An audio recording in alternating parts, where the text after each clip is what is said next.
Some haunted locations are turned into museums, others hotels, but just because you can visit somewhere doesn't mean you should. Some of these locations have even been restricted or made impossible to visit due to concerns of their danger. Coming in at number 5, we have Arundel Asylum in Ararat, Victoria, Australia.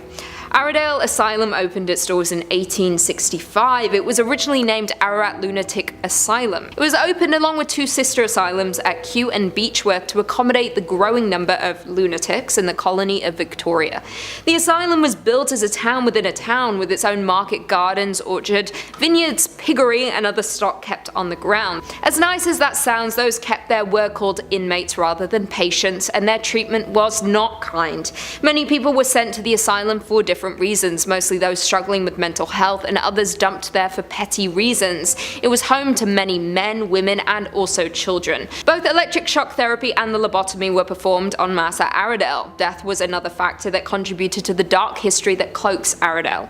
It is estimated that at least 13,000 deaths occurred throughout Arundel's many buildings during its 130 years of operation, meaning that up to a third of patients who entered the hospitals never came out. It is considered Australia's most haunted building to this day. There is currently only one tour operator allowed to go into the building. People who have visited the building have a lot of similar stories about various hauntings. Many experience a bitter taste in their mouth while visiting one of the offices. When this was looked into, it is revealed that one of the head doctors poisoned himself in that very room. Others felt a weird tingling in one side or all over their body while in the electric shock therapy room. Some see faces or shadows, others hear screams or banging. There is not much to be known about the people who died within the walls or who might remain, making it a very dangerous haunted location to any visitor. Coming in at number 4, we have the Bhangarh Fort, India. The ruins of a fort city built in the 17th century. Bhangarh Fort consists of fort walls, bazaars, havelis, royal palaces, and numerous temples, with 3 grand stories you can explore. But do not be fooled by the beauty of these ruins, as they are ranked as the most haunted fort in India. The place is considered to be so haunted, entry is restricted after sunset, so if you're wanting to explore, you will have to do it in the safety of the sunlight. It is known that there is a curse that hangs over the fort, put there by Singhir, someone who is well versed in black magic. He fell in love with the Princess Ratnavati, known far and wide for her beauty and kindness. Knowing he did not stand a chance with her, he enchanted her perfume so that when she used it, she would fall deeply in love with him. The princess found out about this and threw the bottle. As it flew through the air, it turned into a boulder and crushed Singhir. He was crushed under its weight, but before he died, he cursed the princess, her family, and the entire village. The next year, a battle was fought between the forces of Bhangarh and Ajabgarh, which led to the death of Ratnavati and most of the army. This was believed to be a result of the curse. It was due to this curse that no one in the village or fort could be reborn. It is forever condemned to desolation and is inhabited by ghosts. If any villager tries to build a roof, it apparently mysteriously collapses. The curse is said to have trapped the souls of those lost within the desolate fort. The guards keep watch to ensure no one enters after dark. It is not a safe place to be when the spirits awake at night. Coming in at number 3, Castle of Good Hope in South Africa. This oldest colonial building in South Africa, the Castle of Good Hope, is a pentagonal fortress built by Dutch colonialists in the 17th century. The well-known landmark is central to the history of Cape Town, having served as the seat of government and military operations for 2 centuries. The first ghost was spotted in 1915 when the apparition of a tall gentleman was seen jumping off the side of one of the castle walls and then walking between the bastions Leerdam and Orange. The other famous ghost who walked the grounds was the Lady in Grey. It is not known exactly who she is, but she would be seen hysterically crying into her hands and running around the castle. She used to be seen frequently by those on the grounds. However, during one of those renovations of the castle, the remains of a woman were uncovered and removed. Since these were removed, the woman has not been seen. It seems she was waiting for her remains to be found. Maybe her death was a sinister attack covered up and her body was lost until that day. The castle today has 3 museums and often tours of the old buildings. Be careful if you visit though, as it appears the spirits who have existed there were not happy ones. In at number 2, we have House of the Seven Gables, Salem. The House of Seven Gables was built in 1668 by a Salem sea captain and merchant named John Turner. 3 generations of the Turner family lived in the seaside mansion before it was sold to Captain Samuel Ingersoll in 1782. An active captain during the Great Age of Sail, Ingersoll died at sea, leaving the property to his daughter Susanna, a cousin of famous famed author Nathaniel Hawthorne. The house is known for being one of the key locations during the Salem witch trials. In 1692, the first woman was accused of witchcraft. Her name was Sarah Good. It was said that just before her death, she cursed the priest, saying, "I am no more a witch than you are a wizard, and if you take my life, God will give you blood to drink." Some say that this cursed not only the priest, but the land. Her story was recently turned into a 3-part trilogy, Fear Street, where her last name was changed to Fear. Since then, it was believed that the area was cursed and hauntings continued to plague the town. Of course, Sarah was not the only woman who had this horrible fate. 30 other women were found guilty of witchcraft and others suffered while being accused. They even locked away a 5-year-old girl, Sarah's daughter, for 6 months while deciding if she was guilty. There is no doubt that the land has known suffering and many tortured souls died here. There have been reports of disembodied voices around the house. One man reported that during his visit to the house he felt the presence of a woman. She got closer to him and he heard a whisper of shh in his ear. There's also been many reports of people seeing figures in the distance around the property. If you attempt to approach these figures, they will disappear, meaning you can never get close to them. The house is now a museum for the witch trials as well as the life of Nathaniel Hawthorne. They offer ghost tours so you can learn more about the horrors that happened here. And finally, coming in at number 1, we have Rolling Hills Asylum in New York. Rolling Hills Asylum was actually a poorhouse for those in need. Often resembling a reformatory, a poorhouse often housed orphan children, families, destitutes, elderly, physically handicapped, mentally unstable, morally corrupt, and even criminals. These institutions were situated on the grounds of a poor farm on which able-bodied residents were required to work. Such farms were common in the United States in the 19th and early 20th centuries. These sites were often run by the local government. On December 4, 1826, the Genesee County Board of Supervisors met in Bethany for the purpose of establishing a county poorhouse. A brick building, originally a stagecoach tavern, was expanded to create the housing. A statement was put out to the community outlining who was eligible. Anyone seen as destitute was ordered to move to the poorhouse. This meant mixing the elderly and homeless families with the criminally insane. They invited lunatics and drunkards to live and work on the farm. It was a self-sufficient community and the cost of living for each resident was very low. Residents were referred to as inmates no matter why they were there. Everyone was viewed as the same once there. The able-bodied would build, raise animals, or try to sell produce to the local communities. As they grew, they opened a bakery and wood shop, which created and sold coffins. The county would bury those who had no family, and records indicate there was once a cemetery located on the property, but the particulars are almost non-existent. These people were neglected and forgotten by society. It's unknown how many people died here, but it is believed to be a few thousand. They were often buried without any record of who they were. As they were self-sufficient, the government hardly interfered with their affairs, so many died of illness, old age, and other deaths were from unknown causes. There are not many stories from those who lived here, so the particulars of day-to-day life is unknown. One can only imagine the horrors that could have occurred from putting all of the criminally insane with the unfortunate orphans, widows, and unwed mothers.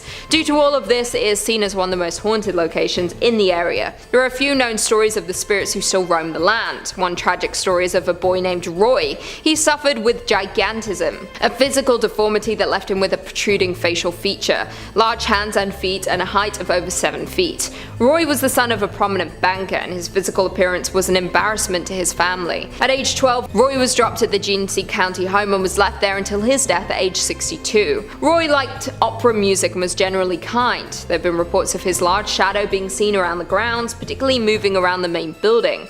It is believed he likes to watch through the windows of what is going on with the area today. Not all spirits who live here are as friendly as Roy. There was once a nurse believed to be called Emmy, who was believed to have performed satanic rituals, inviting not only new spirits to roam the land but also keep any that tried to leave attached to it. She herself was said to be cruel and wicked. It is said when she is in your presence you will feel a weight on your chest and an uneasy feeling. We'll never know just how many spirits are stuck here or the horrors they might have faced. Number 5. The Lexington. If you're a Texas native, then you probably don't need much introduction to the USS Lexington. Formerly known as the Blue Ghost, the decommissioned aircraft carrier now stands as a museum, and it's thought by some to hold a lot more than some old war relics and stories. It might just contain some old souls who've never quite left its service. The museum's director of operations, Charles Russell, claims that the museum receives hundreds upon hundreds of reports of supernatural and inexplicable activity and sightings every single year. Most famous among them is a benevolent ghost dressed in a sailor's uniform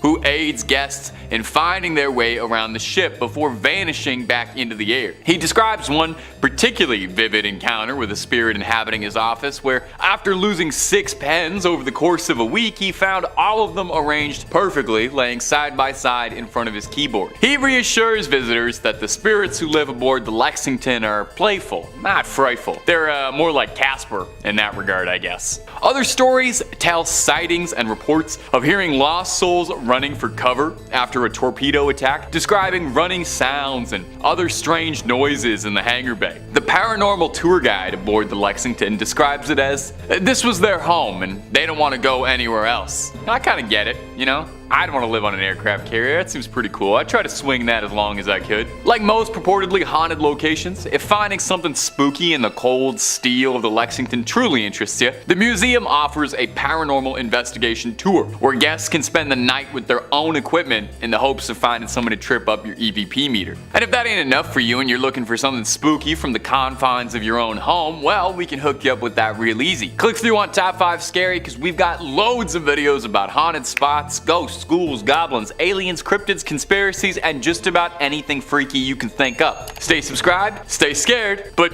you know, stay watching this video as well, okay?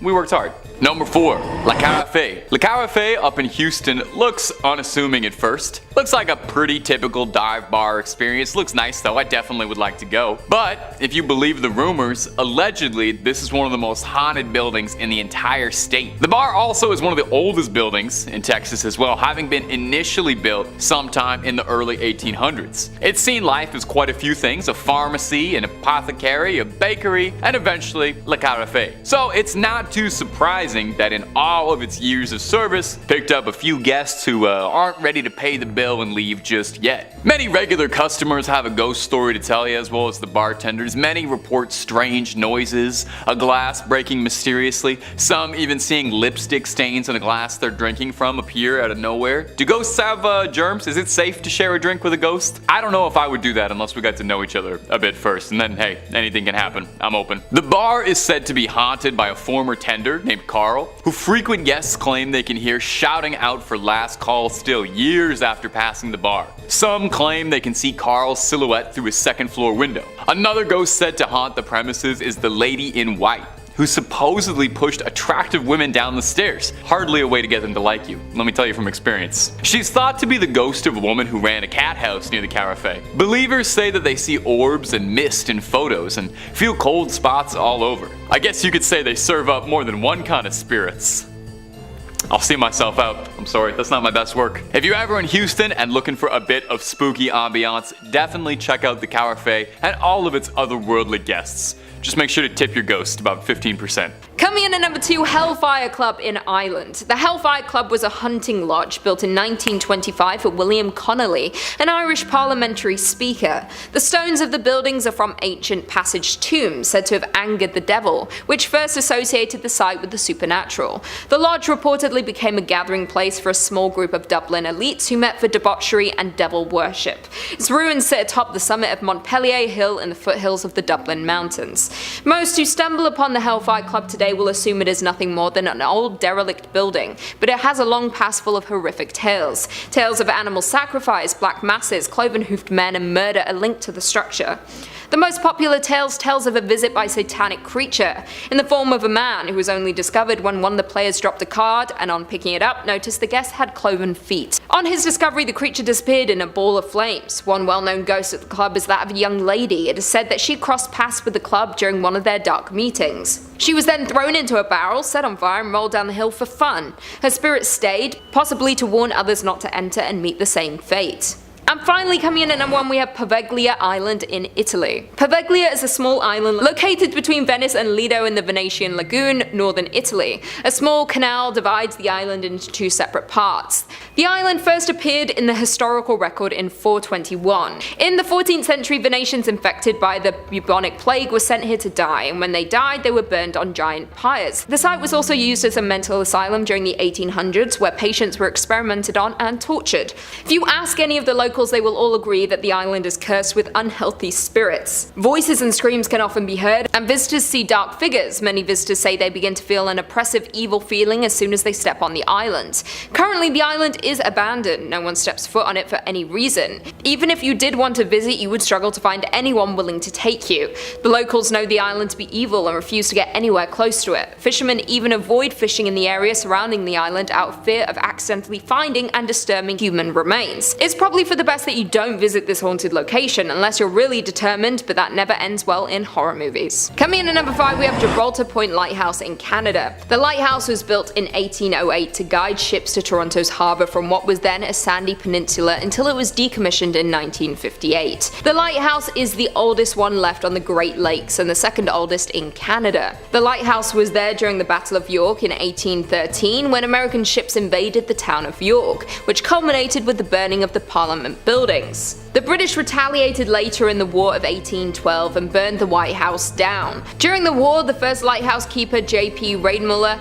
a German immigrant to Upper Canada, kept watch at Gibraltar Point for enemy ships and friendly vessels returning to a safe harbour. Reidmuller disappeared under mysterious circumstances on January 2, 1815. The story is told that some soldiers were enjoying his homemade beer. Once drunk, they attacked Reidmuller. They then cut him up and buried him in the nearby area. No reason is known for the attack. Although the town around the lighthouse is now gone, the stories still remain, and some visitors to the land have reported some haunted sites. The current lighthouse keeper has told stories of searching for the remains of J.P. Reidmuller that were never found. Those who have visited the lighthouse have heard noises of someone walking around, paired with groaning noises. Some suspect the spirit of the first keeper still watches over. Others have seen the light on from a distance, even though it's been out of use for decades. Coming in at number 4, we have Yorktown Memorial Hospital in Texas. Originally built in the 1950s and managed by the Felician Sisters of the Roman Catholic Church, the Yorktown Memorial Hospital contains 2 main floors, a basement, 2 wings, a chapel, and an observation tower. The hospital closed in 1986, says current caretaker, after a new facility opened in nearby Curio. From then on, the building operated as a rehab facility, but the state closed it in 1992. Standing outside of the hospital today, it appears to be the definition of haunted. Broken windows lead into a black interior. The door is chained shut. Inside the building, a cool breeze wafts down the dark hallway. Leaves press against dusty windows and wasps crawl along the walls. Rumor has it that hundreds of patients died there due to malpractice. Since its closure, it's sat there becoming a more derelict and terrifying place to enter. Naturally, it has acquired a lasting reputation for ghosts. There are stories of patients killed by neglect or surgical mistake, and the ghost of the surgeon who is often held responsible. If you decide to enter the building and make your way to the chapel, you might come across the old surgeon. It is said he appears like a dark shadow with red eyes. If anyone tries to read anything from the Bible within the chapel, he will make screaming noises in an attempt to get you to stop. A passerby also told the story of how they looked through the chain doors at the front of the building and they saw a young man looking back at him. His skin was white and he had a bullet wound in the middle of his head with the leftover dried blood running down his face. He was startled and jumped back when he saw this. On second look, the ghost had disappeared. Everyone who visits has a number of different experiences. It is unknown just how many spirits belong here. There are many unexplained cold spots and others have feelings of dread coming and going while they walk around. The second floor is known to be home to the spirit of the nuns who originally owned the building. For some reason, they have a distaste for men with tattoos. There have been a few stories of these men being scratched or pushed over by spirits. Even with knowing all of this, the hospital has struggled with break-ins, people looking to be unauthorized ghost hunters and looking for souvenirs. If you are looking to venture into the unknown, you can pay $500 for an overnight investigation. In at number 3, we have Myrtle's Plantation in St. Francisville, Louisiana. The plantation was built in 1796. The house is reportedly built over an Indian burial ground, which is never a good sign. The original owner and architect of the Myrtle's Plantation was General David Bradford. He purchased 600 acres of land and built an 8-bedroom home on the property, naming it Laurel Ridge. When David died, his property was passed down to his daughter Sarah and her new husband Clark. Clark wanted to expand the plantation and therefore planted about 650 acres of indigo and cotton. They owned slaves who took care of the land and cared for their children. There is a story told of one girl named Chloe. Clark was having an affair with Chloe against her wishes. She was scared to come forward and tell Sarah as she feared being sent to the fields. One day she was attempting to eavesdrop on Sarah and Clark when she was found. As punishment, they cut off one of her ears. Chloe wanted revenge for the way she had been treated, so she bakes a birthday cake for the family with oleander. Clark chose not to eat any of the cake, but Sarah and the children did. They got very sick and Sarah and 2 of the children died, leaving only Clark and his daughter Octavia. The other slaves would not help Chloe escape. Afraid of the wrath her actions may place on them, they hung her from a tree on the property. Since then, there have been sightings of Chloe around the property. She has even been captured in pictures taken there. She is usually seen in a reflection of one of the windows. It is clear to see when the apparition is Chloe due to her missing ear. These are not the only deaths that occurred at the plantation. Once Clark only had his daughter, he moved and sold off the property. One of the unfortunate people to call it home was William Winters. William was shot on the porch. He crawled back into his home and attempted to crawl up the stairs, but only made it to the 7th step. It is said if you take a picture of the stairs, you can still see the bloodstains left over from his attack. If you are in a different room, you may also hear a dragging noise coming from the front entryway. These are just the ghosts who we know of. If the house is built on an Indian burial ground, we can't be sure just how haunted the place is or who exactly haunts it. Number 2 on this list is Hiru Onada. If you haven't heard this story before, then strap in because this one is a doozy. Hiro Onada isn't a place or an object. Hiro Onada is a person. Hiro Onada was a fighter in the Imperial Japanese Army during World War II. For most of Japan and the members of the Japanese Army, the war ended in 1945 after America dropped the 2 atomic bombs on them. This wasn't the case for Hiro Onada though. The New York Times writes, "Caught in a time warp, Mr. Onada, a 2nd lieutenant, was one of the war's last holdouts. A soldier who believed that the emperor was a deity and the war a sacred mission, who survived on bananas and coconuts and sometimes killed villagers he assumed were enemies, who finally went home to the lotus land of paper and wood, which turned out to be a futuristic world of skyscrapers, television, jet planes, and pollution and atomic destruction." That's right guys, Hiro Onada spent a solid 29 years on an island in the Philippines living in the jungle until 1974, still fighting World War II by himself. He refused to believe that Japan had lost and believed wholeheartedly that they were still at war and he wasn't going to go down without a fight. This meant, as the New York Times suggested, finding this guy in the jungle was super dangerous. If you stumbled upon him, then it's very likely that you might die, considering he would have interpreted you as an enemy soldier. I can't even imagine how horrible it must have been to live in the jungle by yourself for 29 years, still believing that you're at war. Number 1 on this list is the Lost City of Giants. Ancient legends in Ecuador believe that there was a time where massive humans or giants roamed and ran the earth. Sounds a little bit ridiculous off the top and something straight out of a fairy tale, but that might not be the case based on the ruins that they discovered recently. An article written by Ivan Petrovich says, in order to find the lost city of giants, a group of explorers teamed up with the locals who were well aware and knew that this ancient city was in fact real. The Aboriginals led the group of explorers to the site they consider is truly holy, and local tribes gathered at the city of giants to celebrate powerful spirits which, according to legend, still inhabited the megalithic site. According to reports, when the group of researchers arrived at the lost city of giants, they discovered a set of megalithic structures. The largest of them was a 260 foot tall by 260 foot wide pyramid with an irregular angle. This is truly pretty nuts. It gets even crazier though, because along with the oversized structures, they also found tools that were far too big for humans to use. The researchers who were at this site and saw it firsthand have bought in and have come out and said that they think there's serious reason to believe that in a distant past, a race of giants roamed the earth. I started off this entry by saying that the belief in giants is something from a fairy tale, but after looking at all of this, it may not even be the case. Maybe they were actually real. Hopefully in the near future, more researchers can start buying into this theory and there will be some other important discoveries that can help validate what the Ecuadorians have been believing for centuries. Number 3, the Driscoll Hotel. The Driscoll Hotel is another shining spot in the state, said to be a hotbed of paranormal activity. Lone Star State, Lone Scare State, more like. With how many ghosts are said to live in this place, it's hard to imagine that you'd even be able to get a free room. One of the more notable ones is the owner, the cowboy Jesse Driscoll himself, who built the place originally. Shortly after the hotel's construction, it said that Jesse came under very hard times. So, desperate for money, Jesse gambled away the deed to the hotel in a game of cards, and was forever swallowed by this guilt, losing his cherished prize. It's said his spirit still resides in this hotel, in the room looking out at 6th Street and Brazos. A consultant once reported looking out of the window in this room and seeing a man dressed in old western attire,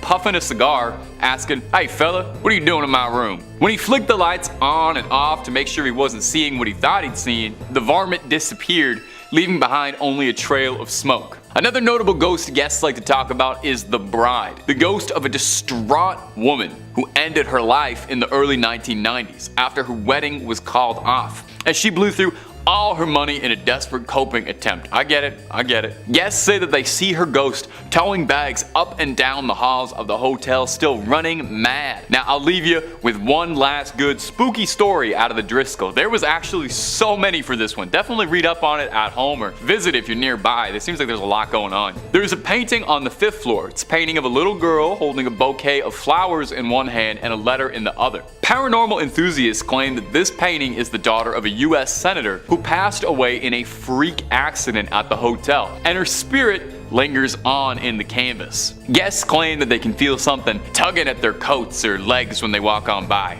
Oof, it's a little too interactive for me for an art experience. Number 2, the Oakwood Cemetery. I gotta say, a cemetery is a pretty classical location for something haunted to be happening. I think we all sort of suspect most cemeteries are haunted as is. I mean, a couple thousand dead bodies all buried underneath the same plot makes my hair stand on end. I said I was gonna try not to do a southern drawl, but I swear it's coming on naturally. I'm sorry. Oakwood Cemetery in particular is well known as a haunted spot to those who believe. It was established sometime in the 1850s, though it's thought that earlier settlers were laid to rest there too. With 23,000 souls resting there, it's no surprise that there is a litany of spooky stories amongst the tombstones. Take a listen to some of the more notable ones I dug up for you. One in particular that gets retold is that of Eula Phillips, a young woman who was struck fatally with an axe on Christmas Eve. Not that there's ever a good day for that, but that's a pretty bad one. Her husband was found guilty, only to be exonerated later when it turned out that there was a series of victims all around the same area matching her profile. 8 others who all fell victim to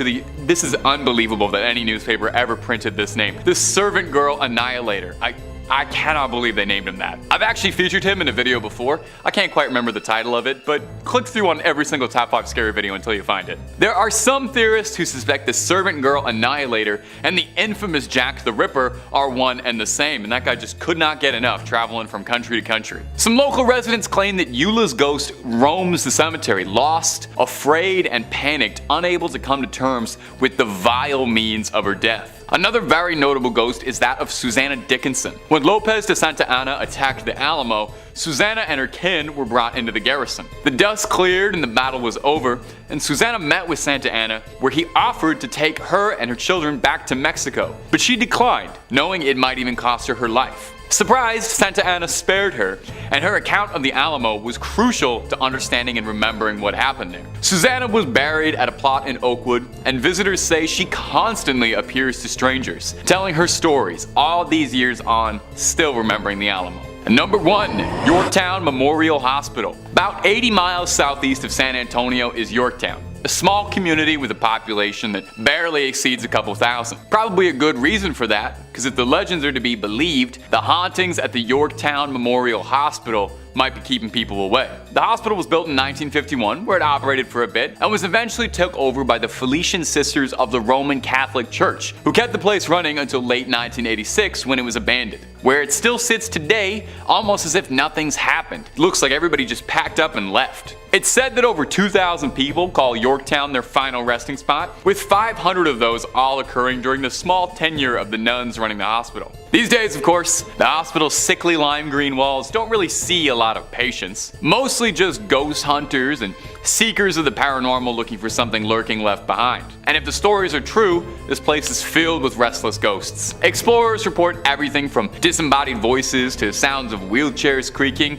mysterious flashes of lights, orbs, mists, cold chills, you know, the usual who's who greatest hits of haunted spots. Now, you don't even need to be told this place is haunted to worry about it. I mean, just look at it. The place looks like it's straight out of Silent Hill, down to the rusted pipes and leaky hallways, but don't fret, no, there are ghosts. One in particular is that of a late surgeon, one Leon Norwirski. He was infamous around the hospital for his sloppy handiwork, and was said to have lost a number of patients in his time, and his spirit as such has been cursed to wander the facilities endlessly. Keeps writing terrifying messages on the wall, but no one can read them because he's a doctor. here. That's not my best work. I'm really sorry.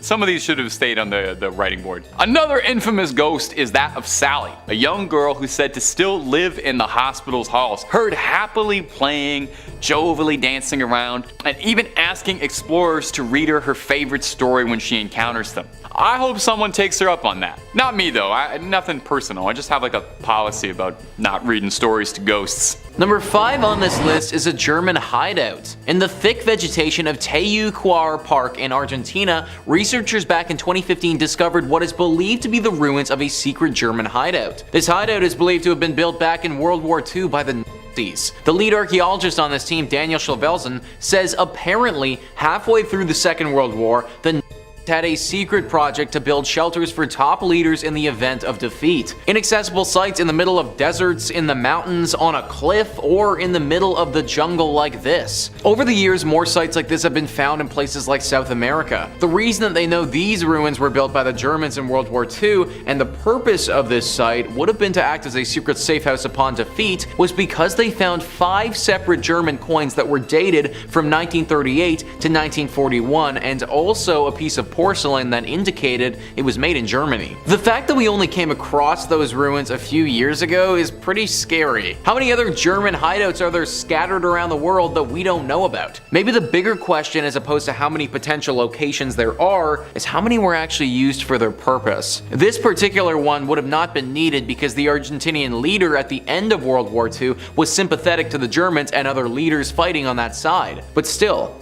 finding something like this has to make you wonder, where else are we going to find secret hideouts? Number 4 on this list is the Franklin Expedition mummies. 2 ships, HMS Erebus and HMS Terror, led by British captain Sir John Franklin, were sent to explore the uncharted areas of the Northwest Passage in the Canadian Arctic back in 1845. This expedition, as you probably could have guessed, didn't go as well as the captain would have hoped. Up there in the Canadian Arctic, things get cold, and that's exactly what happened when the crew was in an area of Nunavut. They became icebound and their boats got stuck. The crew waited for a year, losing several members to the cold while they were there, hoping that the ice would soon melt and they could sail again. After a year of waiting, the survivors decided to abandon the ship and set off for the mainland of Canada. Sadly, they disappeared on their way back and were never heard from again. Over the 150 years since this failed expedition took place, several things have been discovered in the vast cold wilderness. One of the most notable are the mummies of the crew. These bodies were preserved so perfectly by the frigid temperatures up there that they may as well have been mummified. Stumbling upon these bodies, even though it would have been a great scientific find, would have been bloody terrifying if you ask me. I also can't believe that we ever thought this was a good idea back in 845 to begin with. Like, I'm all for exploring and discovering new things, but trudging a sailboat through the Arctic doesn't seem like the best idea. I can't even begin to comprehend how cold that entire trip would have been for the crew. Now these wreckage sites are a National Heritage Site and are visited often by divers and researchers alike. Number 3 on this list is the Lava Lake. Mount Erebus, which is an absolutely killer name by the way, is a volcano that's located in Antarctica. It's the 6th highest ultra mountain on the continent and it's located on Ross Island. It's very close to 3 other inactive volcanoes called Mount Terror, Mount Bird, and Mount Terra Nova. Mount Terror may have been a better name for the volcano that we're referencing though, because it's very much still active and doing well. In fact, this volcano is actually one of the most active on the entire planet. What makes this place a tad bit scarier than most though is the lake that sits atop of it. Located in one of the coldest areas on the planet at a super high elevation, the phenomenon that you get when you have lava there is really interesting. It's created this strange lava lake that's literally a mixture of raging hot fire and also blistering cold ice. When you look at this lake, it truly looks like something that you'd see straight out of hell. Also, this thing is pretty terrifying because it's actually a leading cause to the depletion of the ozone layer. The science behind this is a tad bit confusing, but what isn't confusing is the fact that we actually can't do anything about it at all. This lava lake is just going to continue depleting the ozone and erupting whenever it feels like. This volcano has also been the spot of a horrible tragedy because back in 1979, a flight carrying over 250 people from New Zealand crashed directly into the side of the mountain,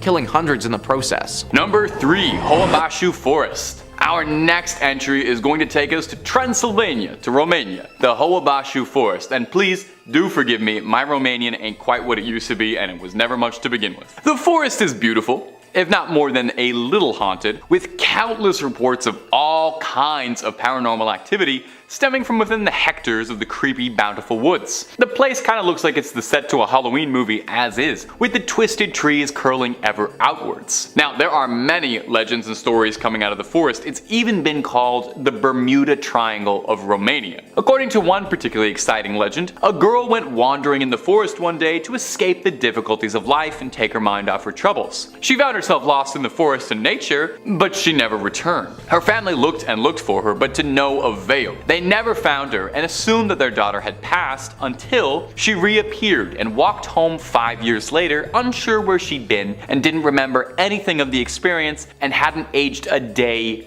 on her. That is far from the only strange thing that's happened here. Take a listen to this folktale. A shepherd and his flock of over 200 sheep were said to have vanished without a single trace. You'd think there'd be one footprint out of 200 sheep. Another story tells of a woman who went wandering through the forest and came back and discovered she had a 15th century coin placed in her pocket, as if a ghost left her a little surprise to take home. In the 1960s, biologist Alexander Sift photographed a strange object that he saw above the sky of the Hoabashu forest, which would gain notoriety as a UFO sighting. I'm gonna stop and ask here, basically what wasn't happening here that was supernatural? Is there anything normal natural about this forest, or is it just all haunted all the way down? If we've got any Romanian viewers, you may let us know about this one. Yeah. Number 2. Castle of Good Hope. Coming up next on our list of haunted hotspots is the Castle of Good Hope in Cape Town, South Africa. It was first built in the 17th century by the Dutch East India Company, so bad vibes there to begin with. It's the oldest colonial building in South Africa, and if you believe the local legends, is allegedly one of the more paranormal spots in the entire country. Now, the first ghost sighting came from 1915, when a tall, pale, mysterious man dressed in black, much like yours truly, was spotted walking seemingly out of nowhere alongside one of the castle's ramparts before vanishing as soon as he appeared. Well, that's pretty weird and seemed like an isolated incident until in 1947 this same strange man just couldn't stop appearing, making regular visits and check-ins for the castle weeks on end. He would be seen jumping off the castle's wall, seemingly plummeting to his doom, only to reappear again, to do it all again. Maybe he's just having fun. I imagine being a ghost is dreadfully boring. He kind of sounds like a sick ghost, all things considered. Sounds like he just wants to bungee jump, hang 10, vibe out. I can get down with this ghost. Another popular ghost story from the castle is that of their former governor, one Peter Gijsbert van Noot. You try saying that 5 times fast, I barely made it through that once. He passed in the castle in the 23rd of April, 1728, the same day he had sentenced 7 army deserters to the death sentence. Now the story goes that one of these soldiers hexed him and demanded he face and watch the execution. Van Noot was apparently more than a little bit squeamish at this prospect and refused the invitation. And if you believe the stories, later that day was found dead at his desk, slumped over. And some believe his ghost still wanders the castle's halls. And he's far from the only spirit reported to inhabit the castle. There's also reports of hearing a man and a woman arguing outside of a guard station, and as well, a lady of the manor who visits esteemed privileged ghosts. Imagine that, getting haunted by the 1%. Number 1, the Hellfire Club. Now, don't get your hopes up too much. The party won't be meeting for a D&D session with Eddie Munson anytime soon at this Hellfire Club, although the name might come from it. I'm not sure, to be honest. If the Duffer Brothers want to clear that up for me, let me know. My DMs are open. The Hellfire Club in Dublin, otherwise known as the Montpelier Hill, was once home to a hunting lodge in the 17th century owned by one Richard Parsons, a man obsessed with black magic and the occult. It's said that the Hellfire Club was a club for Satanists, and the leader was referred to as the King of Hell and would dress like the devil during meetings. Honestly, sounds like kind of a fun club. All meetings, they left a seat open just in case Lucifer wanted to drop by for a few hands of poker, clink some glasses with them. Stories go on to say that members of the Hellfire Club participated in all manner of dark and sinister ritual, sacrificing cats, goats, and if legends are to be believed, even the servants of the Hellfire Club were offered some membership package. Now, there's a very famous story out of the club that says one fateful day, a strange man appeared and asked if he could join in at the card game for the night. As there was always an open seat, they offered it to him.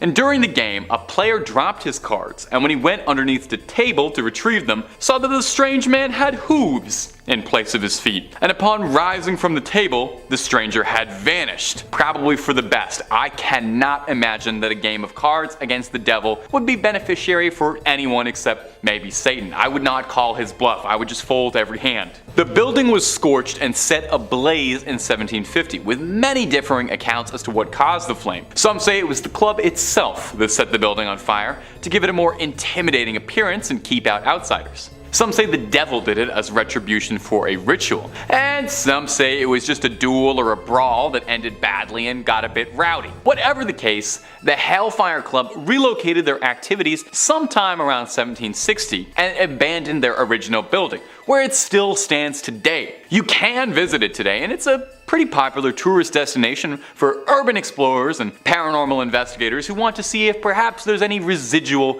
black magic in the soil and walls there. Coming in at number 2, we have Eastern State Penitentiary in Philadelphia.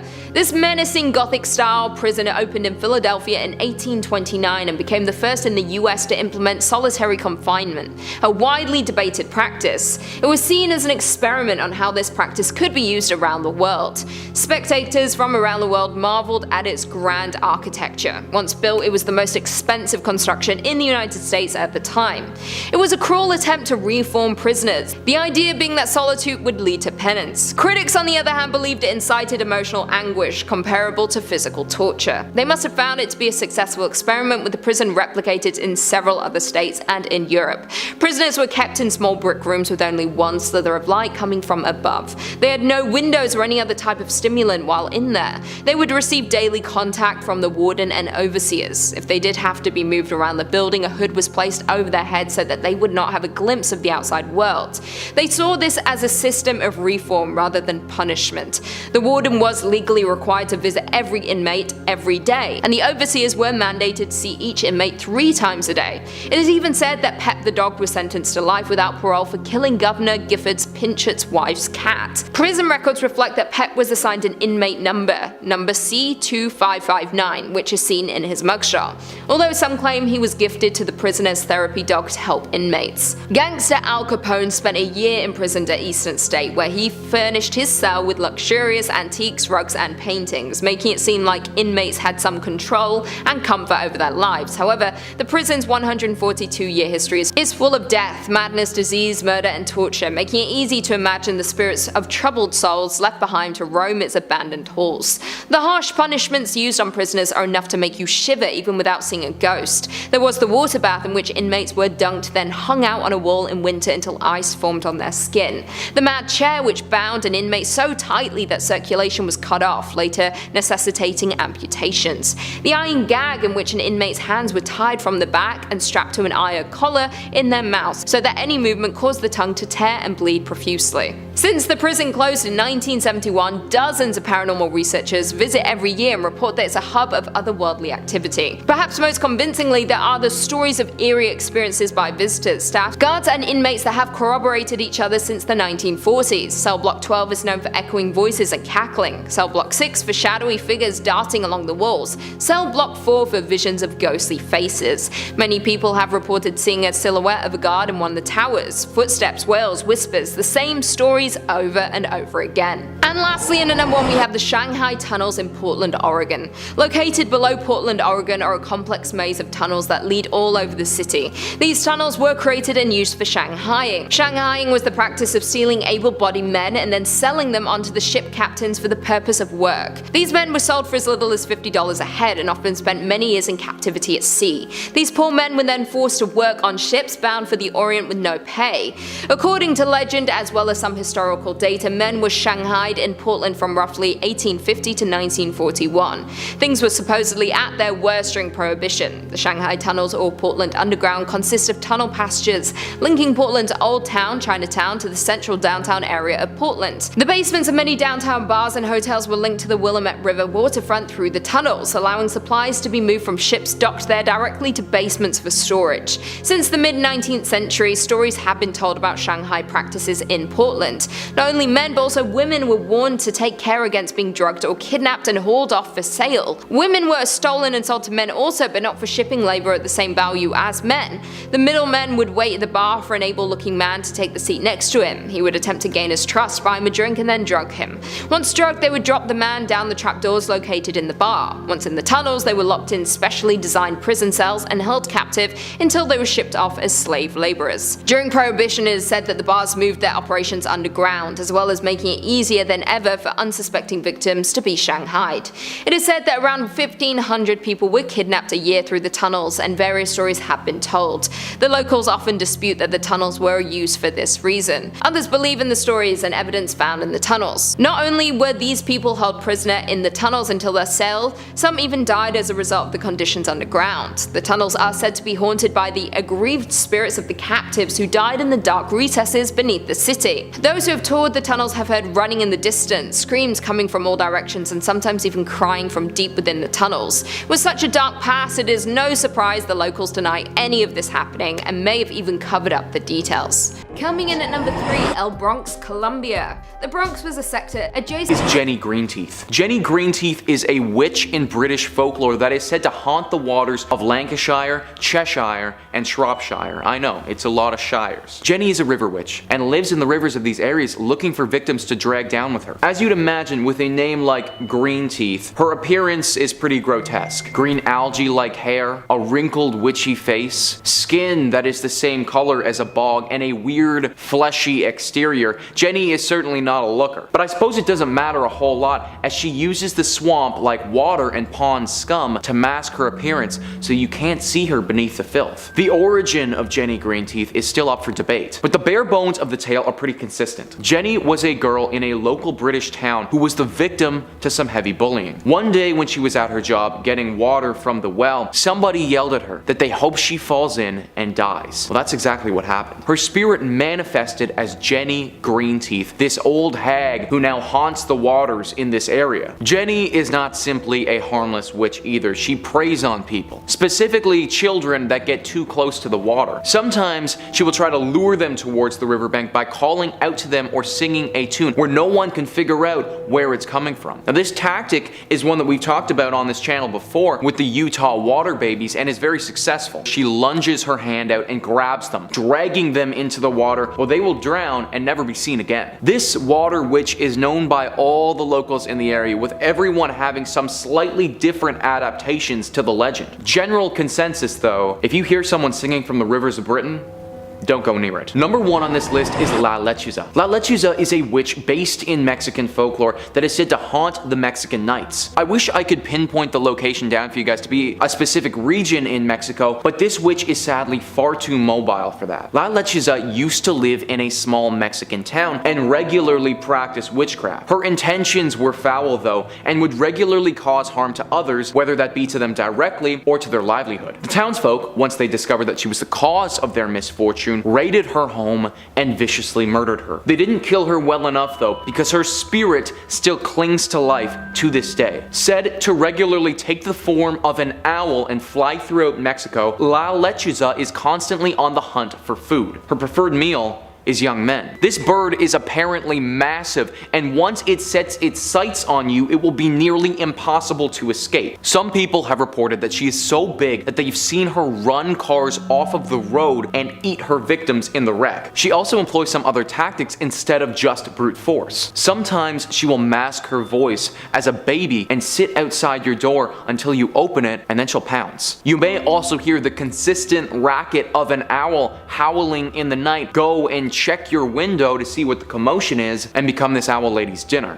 Basically, she is a giant owl that you can't run from, you can't beat in a fight, and is also able to outwit you with some strange tactics. She haunts all of Mexico, and you just need to hope that if you were there, she doesn't pick you to be her next meal. Number 3. The Capuchin Catacombs, Palermo, Italy. Our next entry is going to take us to Sicily, a beautiful city, famous for its cathedrals, its beaches, incredible cuisine, and one of the scariest places on earth with the Capuchin Catacombs. Hey, just a heads up, by the way, I know these are all pretty freaky, but this one's actually pretty freaky to look at, so don't say I didn't warn you none. From the outside, the Capuchin Monastery looks like any other big old church building, but on the inside, you can descend into the catacombs and wander through the hallowed halls where the walls are decked and the benches are posed, and tucked into open coffins are the bodies of roughly 8,000 people. Now, as you can see, they have a slightly different idea of respect for their dead. We, tend to bury them. Here, they nail them to the walls. The corpses are dressed to their best, since, gotta look good. You don't know who could see. These dark catacombs are separated into a few different sections, each corresponding to the type of people that they were in life. Religious figures go in one room, doctors and professionals in another. There's a room for women. There's a room for infants. The corpses go back a while. It's like a whole museum of bodies in there, with the longest staying guest being that of a friar from the 16th century. Imagine the smell.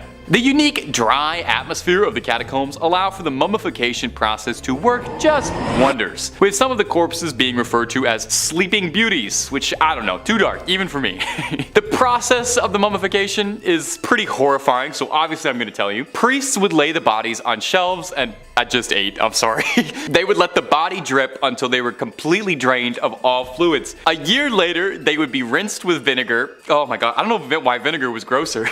They'd be dressed in their best clothing and kept for all eternity. Now, the catacombs are a popular tourist destination now, if not an unusual one. Definitely, I think, any personal bias aside, you can agree it's an interesting place to go. I'm probably good, though. I feel like I can smell that room from here, and I am not interested in getting any closer. Number 2, the Sedlec Ossuary, Czech Republic. Well, our last entry was about a church building decorated with the remains of the dead, so I thought maybe I'd mix it up just a little bit with our next entry and do another church building decorated with body parts. Welcome to the Sedlec Ossuary in the Czech Republic, and hey, how often do you get to use ossuary in a sentence? Today is a great day for me. Most people know the ossuary by its colloquial nickname, the Bone Church, and it's hard to disagree with that, even if that does sound like it's an area from one of the Dark Souls games. This place looks like it was interior designed by Leatherface with an infinite budget. The centerpiece and magnum opus of the church is a haunting bone chandelier composed of almost every bone in the human body. Now that would be more than enough to be one of the scariest places on earth, but that is literally just the beginning. Let's run through it. You've got 2 bone chalices, 4 bone candelabras, 6 bone pyramids, a bone family crest, skull candle holders, and a skeleton partridge in a bone pear tree. There's bones wrapped and decorating all across the church like the world's worst Christmas decorations. They got bone streamers pretty much, like a scary birthday party.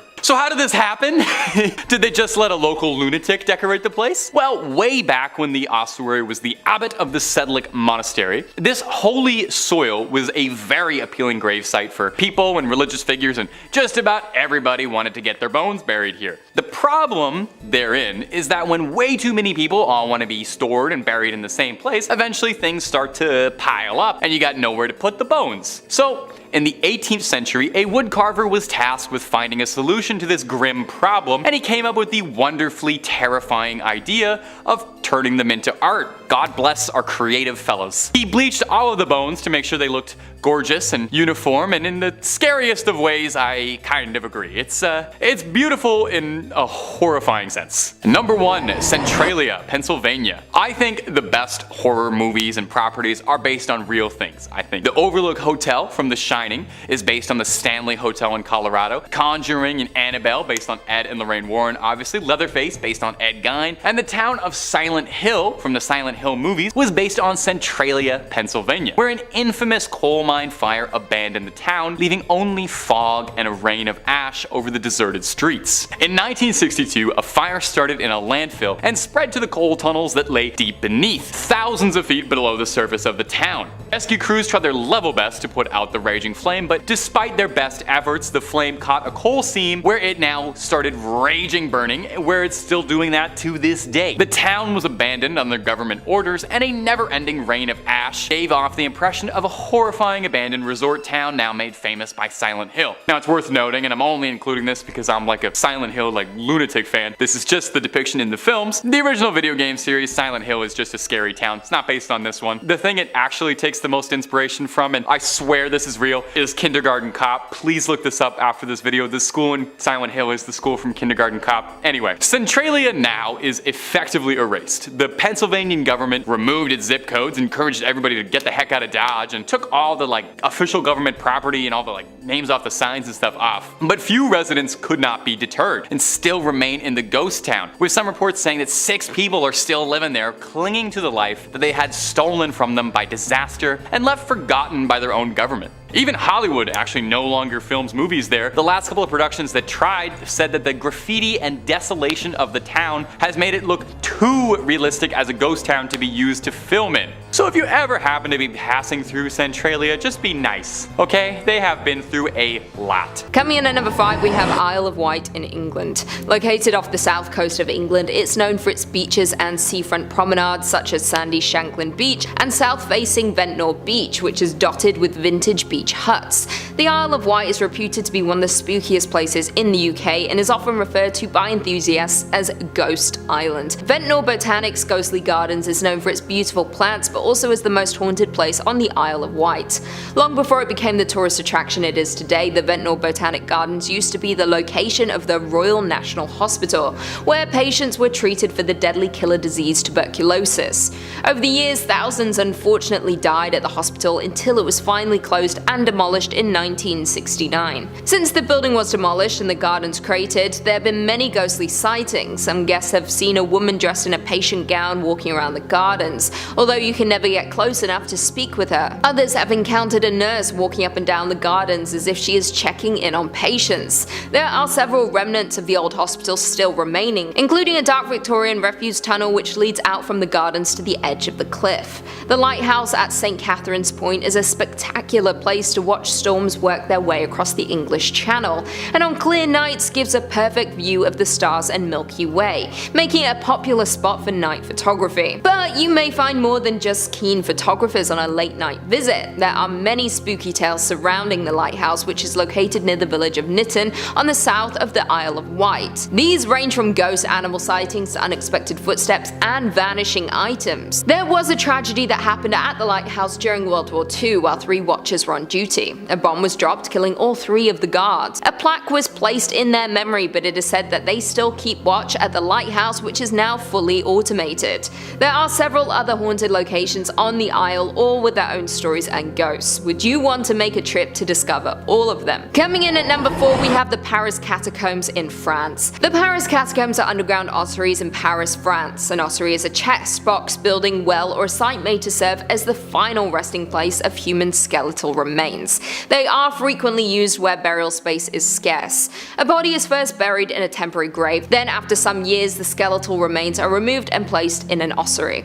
Due to this taking up much less space than a coffin, it means more remains can be stored. Due to this, the Paris catacombs holds the remains of more than 6 million people. There are plenty of urban legends and ghost stories lurking in the skeletal maze. In the late 18th century, when major public health problems tied to the city's cemeteries led to a decision to transfer their contents to an underground site, the site was consecrated as the Paris Municipal Ossuary on April 7, 1786, and from that time forward took on the mythical name of the Catacombs, in reference to the Roman catacombs, which had fascinated the public since the discovery. Starting in 1809, the catacombs was open to the public by appointment. As you walk through the maze of the catacombs, the walls are paved with human remains. Skulls are propping up other bones as you work your way. While the catacombs span almost 200 miles long, only about a mile of the tunnels is open to the public, and yet that hasn't stopped others from trying to enter the closed-off areas of the catacombs through its many secret entrances hidden around Paris. During the course of the French Revolution, it is said that thousands of remains were dumped unceremoniously in the stone quarries that became the catacombs, so there is no clear record of exactly who and how many people's remains live in the tunnels. There have been many stories from the catacombs. One event even inspired the film As Above So Below from 2014, which I love and I've referenced many times on this channel. There was a group touring the catacombs who came across a video camera that had been left behind. It appeared to have been there a long time. It was covered in dust and was hard to see unless you were looking in depth. To their surprise, the camera had footage still on it. As they watched it, it appeared to show a man lost in the catacombs. They saw as he slowly went mad. Unable to find a way out, the footage stopped abruptly when he dropped the camera. It is said that the man nor his remains were ever found, and all they had to know that he was ever down there was this footage. They also heard disturbing noises on the footage, screams that did not come from the man recording. They witnessed some things that they could not explain. The legend says that if you are inside of the Paris catacombs after midnight, the walls begin to speak. Disembodied voices will try to persuade you to venture deeper and deeper into the catacombs until you can't find your way out. In at number 3 we have RMS Queen Mary in Long Beach, California. From the time her construction began in 1930 in Clydebank, Scotland, the Queen Mary was destined to stand in a class all on her own. Despite suffering economic setbacks during the Great Depression, which stalled construction on the ship for several years, Cunard Line spared no expense on building the Queen Mary. On May 27, 1936, the Queen Mary departed from Southampton in England, embarking on her maiden voyage. She boasted 5 dining areas and lounges, 2 cocktail bars and swimming pools, a grand ballroom, a squash court, and even a small hospital. The Queen Mary had set a new benchmark in transatlantic travel, which the rich and famous considered as the only civilized way to travel. She quickly seized the hearts and imaginations of the public on both sides of the Atlantic, representing the spirit of an era known for its elegance, class, and style. During its first 3 years at sea, the Queen Mary carried dignitaries and Hollywood celebrities including General Dwight Eisenhower, Elizabeth Taylor, and Audrey Hepburn. However, her days as the luxury liner she was designed to be were short-lived, and in 1939 it was painted a camouflaged grey colour and was stripped of its amenities and began its second life as the Grey Ghost, a World War II troop ship. The Queen Mary was the largest and fastest troop ship to sail, capable of transporting as many as 16,000 troops at 30 knots. After the end of World War II, the Queen Mary began a 10-month retrofitting process which would return the ship to her original glory. On July 21, 1947, the Queen Mary resumed regular passenger service across the Atlantic Ocean, and continued to do so for nearly 2 more decades. The Queen Mary is now a floating hotel, holding luxury events and putting on shows. However, her days in the war could not be wiped away with her restoration, and it is said a number of spirits live on the ship today. Certain rooms have even been closed to the public due to their paranormal activity. Stateroom B340 has been investigated by many different scare enthusiasts and even featured on Sci-Fi Channel's Ghost Hunters and the British TV series Most Haunted. The first reports of paranormal activity in room B340 date all the way back to 1967, with the guest complaining that someone was knocking on her door during the night, but when she got up to confront them, no one was there. Other complaints include bathroom lights turning on by themselves, the sink faucet turning on and off on its own, and unexplained bathroom doors shutting. Some guests have reported the covers of their bed being pulled off while asleep and waking to see a dark figure standing at the foot of the bed. But who is the figure in room B340? It is said that along with a number of deaths aboard during the war, there was also a murder in one of the rooms. Could this be the victim in room B340? This is not the only ghost on board. Another famous tale is that of a young man who worked on the ship. One night in 1966, the watertight doors in the engine and boiler rooms were ordered to be closed. About 5 minutes later, an 18-year-old crew member was found crushed in the door of hatch 13, trapped with his arms pinned to his side. They pulled him out and rushed him to hospital, but it was already too late. His ghost is regularly seen around the area now, with people reporting the sound of someone running behind them and whistling. Others have noticed that spots of grease that look like fingerprints appeared on their faces. Some have seen a figure of a bearded man in blue overalls that looks just like the man who died out the corner of their eyes, and several others have said that they saw an engineer wandering the hallways asking if guests had seen his wrench, but when they went back to find him, he had disappeared. Number 3. Bhangarh Fort, India. This 17th century fortress has a reputation for being the most haunted place in India, with people refusing to build homes near the fort for fear of falling under its curse. Despite this reputation, there is some debate as to why it is haunted, with 2 very different stories being told. In the first story, a king named Madho Singh wanted to build the fort but needed the permission of an ascetic monk who lived on the nearby land. The monk granted him permission to build the fort, but warned him that the fort's shadow must never fall upon the monk's home. Madho agreed to these terms and built the fort to the specifications. However, one of his successors added to the fortifications vertically, causing the fort's shadow to engulf the forbidden home, causing the fort to fall to ruin and become haunted. Another version of the tale is that an evil sorcerer fell in love with a beautiful princess named Ratnavati. She rebuffed his advances, so he bewitched a cosmetic that she was going to use that would force her to fall in love with him. She found out about this scheme and poured the cosmetic onto a large boulder, which then crushed the sorcerer. With his dying breath, the sorcerer cursed the fort so that no one would ever be able to live there in peace. The fort is open to the public during the day, but it is forbidden to set foot on the property at night, as that is when the hauntings occur, with several people who have tried to disprove the ghost by staying overnight, going missing, or coming out catatonic. Number 2. The Paris catacombs. When you consider how many locations like old houses or abandoned mental institutions have a reputation for being haunted due to the discovery of just a few bodies, it comes as no surprise that many of the world's catacombs have apparently been discovered to be haunted by specters of the past. Take for example the Paris catacombs. Built as a mass grave in the 18th century in order to deal with the overflowing of local cemeteries, the Paris catacombs hold the remains of millions of Parisians. A few years after being established, Louis-Étienne Héricard decided to make the catacombs a work of art by arranging the bones into elaborate displays. An inscription in the catacombs even reads, "Arrête, c'est ici l'Empire de la Mort," which translates to "Stop, this is the Empire of the Dead." Although a small section of the catacombs are available for visitors to peruse, the vast majority of the seemingly endless tunnels are banned for tourists to visit. In the years since they were constructed, there have been several reports of ghosts wandering the halls of the labyrinth-like grave, searching for a way out. As if that weren't bad enough, rumor has it that if you come into the catacombs at night, you will hear the whispers of all the spirits of the catacombs, trying to convince you to venture deeper and deeper into the catacombs until you become lost and unable to find your way out. Another often reported ghost is that of Philibert Asper, who was a doorman at the Val-de-Grâce hospital, who made his way into the catacombs in late 1793 when he was sent to fetch liquor from a cellar, with only the light of a candle to find his way out. He soon became lost and confused. It is also theorized that he was quite drunk at the time. His candle eventually went out and it became pitch black. He was missing for 11 years before his remains were found and identified due to the hospital keys and the bottle of liquor in his hand. He was interred in the catacombs at the exact location where he was found. In the years since, urban explorers calling themselves cataphiles have reported seeing the spirit of Asper wandering the halls of the catacombs with his candle on the anniversary of him going missing. The cataphiles are known for paying their respects at his grave, and they have named his spirit the protector of the cataphiles. Number 1. Poviglia Island, Italy. In the lagoon between Venice and Lido, you will find the small island known as Poviglia. It was first inhabited in the year 421, when mainlanders relocated to the island to escape barbarian invaders. Due to its small size, the island was easily defensible, and frankly not worth the trouble for invaders to bother attacking. The small community stayed on the island for centuries, enjoying their independence from taxes and laws of the mainland, but their population eventually dwindled,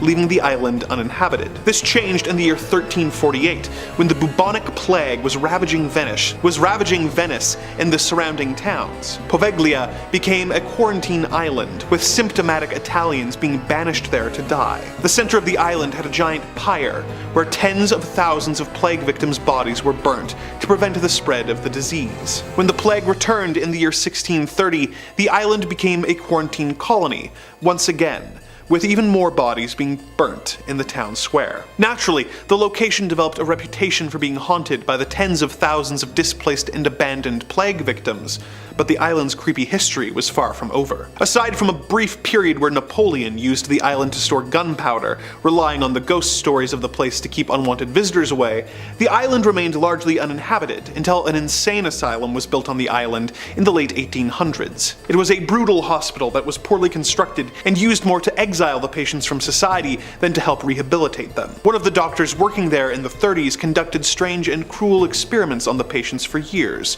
before going mad himself and flinging himself from the bell tower. Though this bell tower was removed years ago, people still claim to hear the sound of the bells emanating from the island. The hospital became an old folks' home briefly, but that closed in 1975, leaving the island completely abandoned. A construction crew tried to restore the hospital, but suddenly stopped, refusing to return to the island due to how intensely haunted the island has become. The government has banned anyone from visiting the island, but its reputation has made it an infamous and terrifying location. Number 5. The Armadale Asylum. Armadale Asylum in Victoria, Australia is the largest abandoned asylum in Australia, a dubious distinction, besides the honor that it might be the most haunted building in Australia as well. The asylum first opened its doors in 1865, and on first opening used to bear a much more wild name, being the Armadale Lunatic Asylum. And its 130 years of active service, over 13,000 people are said to have breathed their last inside the asylum. So is it a wonder the place is thought to be haunted? Armadale was hardly a place built to help the sick. It was commissioned to help empty jails out and accommodate the increasing number of insane people in Victoria who were being locked up. Now, the conditions for what made someone legally insane back then were generous, to say the least. These would include people with Down syndrome, epilepsy, autism, even women suffering from postpartum depression. Oh, the lunatics. The asylum was structured more like a prison than it was a hospital. The walls were designed to give off the illusion of freedom, designed cruelly to be sloped, which meant from the inside they were too tall to climb over, and you could tell that. But from the outside they looked low and didn't suggest imprisonment, meaning it looked welcoming and inviting while you were coming on in, but then once you were locked in you realized you were trapped. Unsurprisingly, the place did not treat its patients particularly well. Lobotomies were common practice, oftentimes without anesthetic. So these days, even though the place has been abandoned and doesn't see patients anymore, it's quite the popular spot for ghost hunting. There are complaints of feeling cold drafts running through the old offices. Scary banging can be heard on the walls. Now Armadale is closed, but they do offer tours, and one tour guide spoke out saying, "I was the biggest skeptic of the paranormal imaginable when I started. I've changed my mind completely. I've seen things here, heard things in here, felt things in here that I can't explain." There was a paranormal group that came through, and when they tried one of the restraining jackets on, one of them started screaming, "Get it off me! Get it off me! Get it off me!" And when they took the jacket off of him, there was a bite mark on his neck. That's one of the things I can't explain, and I can't either. And hey, if you're looking for a vacation to a haunted spot, you don't even have to leave your room. You can stay right where you are because you can subscribe to Top 5 Scary. We have got more haunted sites than you could ever visit in a lifetime, all just a click away. So click on through, hit the bell, stay subscribed, and don't miss a single thing.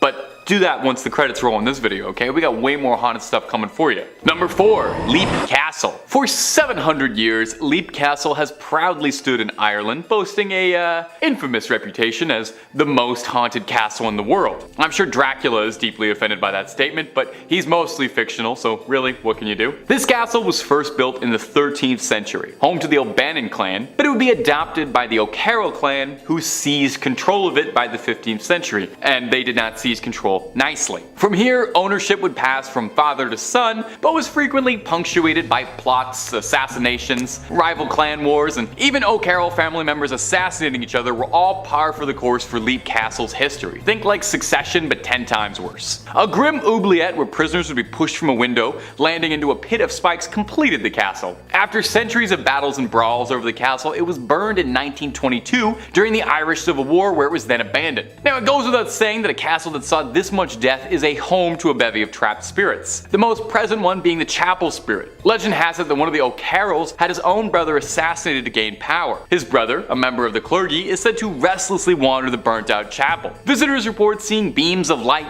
the smell of burnt rubber, and the shadow of a priest in the stairwell. There's also stories of a young girl named Emily who fell from the rampart in the 16th century and tragically lost her life. There's stories of seeing the young girl walking atop the battlements, dragging a misshapen leg as she walks. Today, you can visit Leap Castle if you're feeling daring enough to contact the owner Sean Ryan, who does offer private tours. It'll be you, him, and all the spirits you can handle. Number 5. North Brother Island, New York. The North Brother Island is one of 2 small islands located in the East River of New York City. The island remained uninhabited until 1885, with the only trace of humanity being a small lighthouse that was erected in 1869. The island began seeing more use in 1885 when the Riverside Smallpox Hospital moved from Roosevelt Island to North Brother, when their mission expanded to treating an isolating isolating victims of other quarantinable diseases such as typhoid, tuberculosis, and especially polio. In 1904, a steamship called the General Slocum was set ablaze, and over 1,000 people perished, either from the fire or from drowning while trying to escape, and ended up washing ashore on the island. Of course, many people have reported seeing a ghostly steamship in the years since, and sightings of the spectral victims of the fire are reported from afar, with them wandering the beach of the island, seemingly lost and in pain. One of the most famous residents at the hospital was Mary Mallon, otherwise known as Typhoid Mary, who was confined on the island for 20 years until her death in 1938, after being declared a public health menace for infecting between 51 and 122 people while working as a cook. As public health measures like vaccines began to be adopted in the 30s and 40s, the need for a quarantine hospital lessened to the point where the hospital was closed. It was converted into housing for war veterans who were going to school in the city following World War II, before being converted into a rehabilitation facility for young people suffering from substance abuse issues. But it was closed in 1963 due to the cost of upkeep and the widespread corruption of the staff. In the years since, it was considered for a variety of purposes, including housing for the homeless and an extension of the jail at Rikers Island, but the danger of the unmarked manholes and the advanced dilapidation of the buildings, which are mostly collapsed and overrun by poison ivy, resulted in such ideas being abandoned. It was eventually decided that the site would serve as a bird sanctuary for herons and other wading shorebirds. Although many of the original 25 buildings are still standing in some shape or form, it has been made off limits to the public and is only available for supervised visits for those intending to go ashore for, quote, compelling academic and scientific purposes. With its history of confinement and death, perhaps it is for the best that this site has been deemed unfit for public visitation, although the history of the island is indeed compelling. Number 4. Boblo Island Amusement Park, Ontario. North America has no shortage of amusement parks for families and thrill seekers alike to visit. The Canadian province of Ontario has several to choose from, including Canada's Wonderland, Great Wolf Lodge, and Splashdown Niagara. One theme park that you won't be able to buy a ticket for, however, is the Boblo Island Amusement Park, located on the island of Bois Blanc, just above the mouth of the Detroit River. The park was opened in 1898 and used a ferry system to service guests from Ontario and Detroit and bring them to the island, where they had a variety of attractions to keep them occupied and having fun. Some of these included the Falling Star, a log flume, a theater, a sky tower, Ferris wheel, a zoo, a carousel, and a dance hall, financed by Henry Ford. It also had 3 roller coasters, the Screamer, the Nightmare, and the Sky Streak. It also had Boblo's Scootaboats, which were essentially aquatic bumper cars. The park operated for many years before eventually closing down for financial reasons in late 1993. There are still ferries that operate in order to get island residents on and off the island, but the now abandoned amusement park has been declared off limits by the property owners. Of course, the dilapidated carousel building, dance pavilion, and sky tower have since proven to be too appealing for urban explorers to keep away from, and the eerie, overgrown site still sees a variety of visitors. Like any good amusement park, it of course has a reputation for being haunted by a variety of ghosts. My personal favorite of the ghost stories is the story of Smiley the Magician. Back when the theater still operated and showed a variety of different performers, one of the most consistently booked performers of the 30s and 40s was a magician named Smiley Smilovich. Smiley was an old-school magician who had trained with Houdini in the late 20s and was known for his seemingly death-defying tricks. One of his most famous tricks was a metamorphosis trick, where he would put a trunk on stage, climb into it, lock it, and then have the trunk set on fire. He would escape through a trap door, the trunk would burn away, revealing that he had escaped, and the crowd would go wild. One day he was doing this trick as usual, but when he locked himself in the trunk, he had a heart attack and died. The trunk was then set on fire, and the audience was left in terror as Smiley's body burned in front of them. Ever since then, Smiley's ghost would apparently haunt the theater, being sighted watching shows that were performed there, showing a special interest in magic shows. In the years since the park's closure, the occasional rumor of the magician being spotted has come up from the various urban explorers checking out the overgrown buildings. Would you ever be brave enough to explore Boblo Island Amusement Park?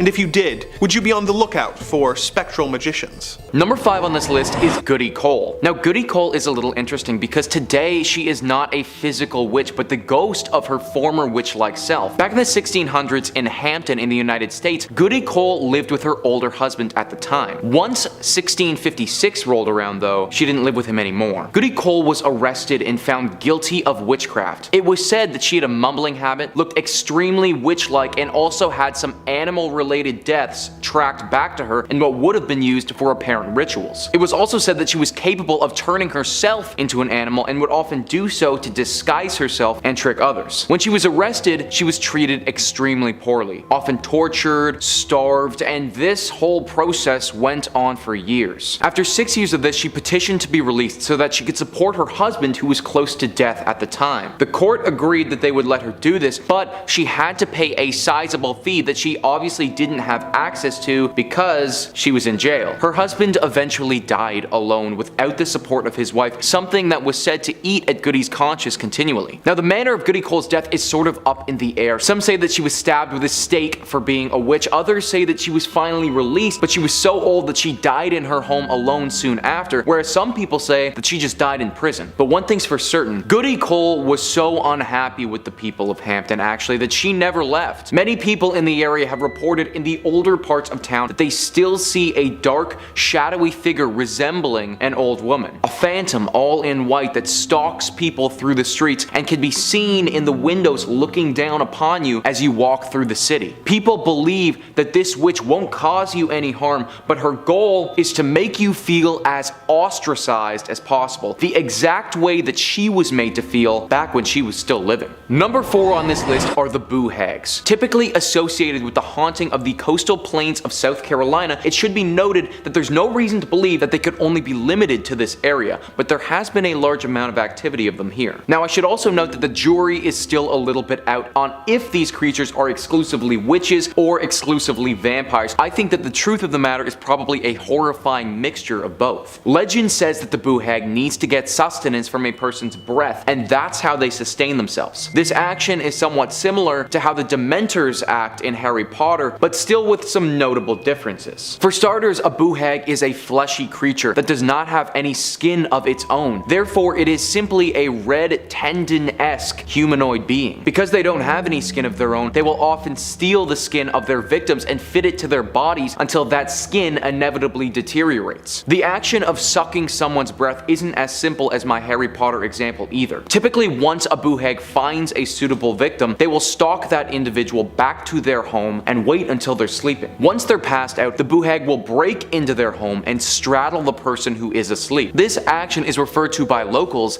as a riding from a Boohag. Now, if the person wakes during this process and struggles, they will steal your skin and leave you for dead, but oftentimes you don't even realize that this is happening to you. They will suck your energy and it will put you into a deep catatonic-like state. After they've gotten their necessary energy, they'll leave you alone, and you'll wake the next morning feeling drowsy most likely, not even realizing that you were ridden from a Boohag. Number 3 on this list is the White Witch of the Rose Hall Plantation in Jamaica. The Rose Hall Plantation is near Montego Bay. However, the witch in question is the ghost of a witch named Annie Palmer, and Annie Palmer wasn't from Jamaica at all. In fact, Annie Palmer spent most of her life in Haiti. She was born there and lived there with her parents for quite some time until they sadly passed away due to yellow fever. Afterwards, she was adopted by a witch who wasn't shy in passing her gifts on to young Annie. Regularly practicing witchcraft and voodoo, Annie soon became a strong witch in her own right. After she grew up, she moved to Jamaica and married John Palmer, taking his last name. Now this is where things get a little bit crazy though. Annie murdered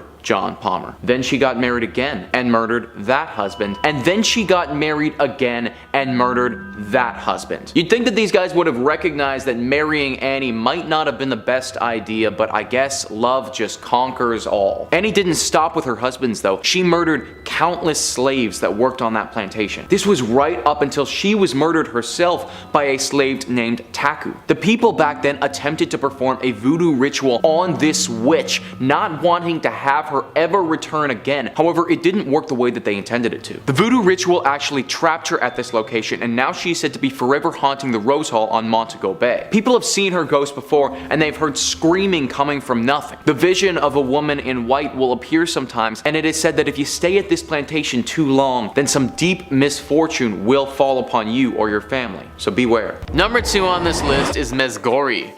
This banned location is in Russia, and if you go here, you are probably never coming back out again. The travel says, being the largest country in the world, Russia is certainly full of surprises. Has a lot of mysterious sites, ghost towns, and other special places.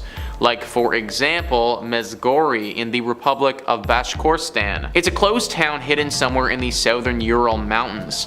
To keep off anyone who wants to penetrate into the town or even come close to it, it's encircled by 2 battalions. It's not 100% clear what this area is and why it's surrounded, but it's got a lot of secrecy. According to most believable reports, it's a nuclear missile site that allegedly has automatic missiles that can be controlled remotely. But since government officials don't comment anything on it, we still can't be sure what's going on there. Man, you already know that if you go anywhere close to this secret Russian base, that it is guaranteed to be the last thing you do. Also, people are just guessing it's nukes, but it honestly could be something way worse than that too. Like, this could totally be some evil human crossbreeding mutation lab or something like that. Or a place where they're just developing like super secret advanced weaponry that's just too crazy to comprehend. Whatever they are truly doing here, none of us will ever be allowed to find out because it is thoroughly off limits. And number 1 on this list is Poviglia. Poviglia is an island in Italy that has seen its fair share of death and tragedy. Mental Floss says Poviglia in Italy is deserted today, but it's been said that over the years 160,000 people have lived and died there. The Venetian island became a quarantine station in 1793, and for 2 decades it was a place for potential victims of the bubonic plague. So many people died there that up to 50% of the island's soil is said to contain human remains. The quarantine station closed in 1814, but Poviglia's dark history didn't end there. A mental hospital opened at the site in the 1920s, and it quickly developed a reputation for its inhumane treatment of patients. The hospital closed after a few decades, and today the overgrown island is largely closed off to visitors except for the occasional ghost hunters. Think about how much death has happened here.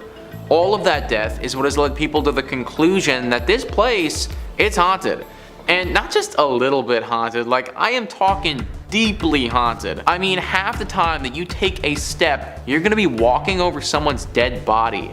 This is just bound to be a spot of paranormal activity. The government has rightfully shut this place down.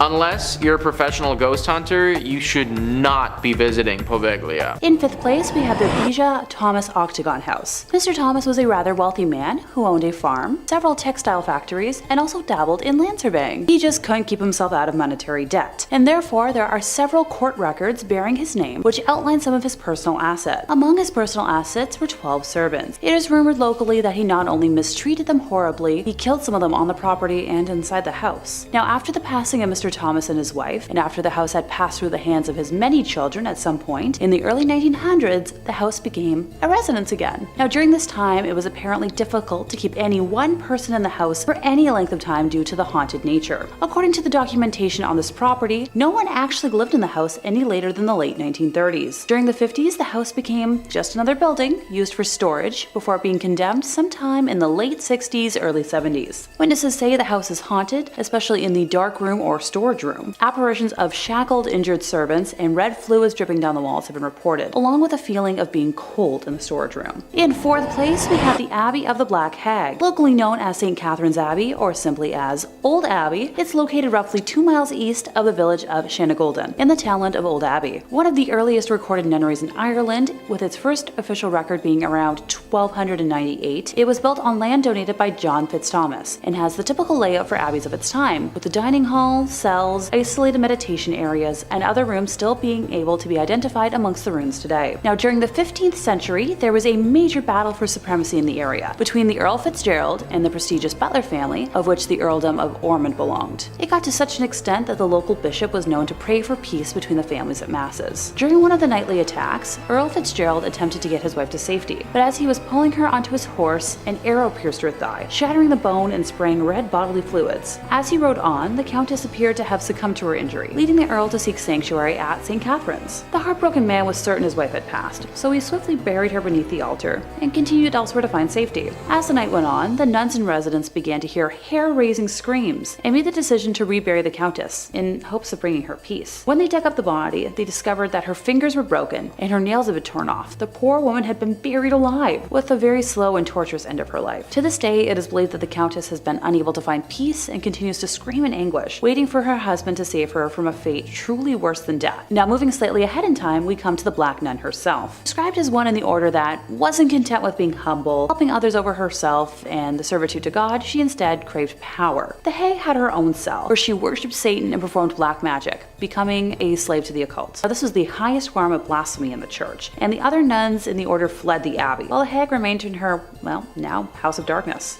To complete her rituals, the Black Nun would venture into the local community and perform depraved lewd acts and offer sacrifices, with bones of young community members later discovered on the grounds. In modern times, visitors have reported seeing the dark, shadowy figure of a nun wandering, the feeling of being constantly watched, and a disembodied hand reaching towards them.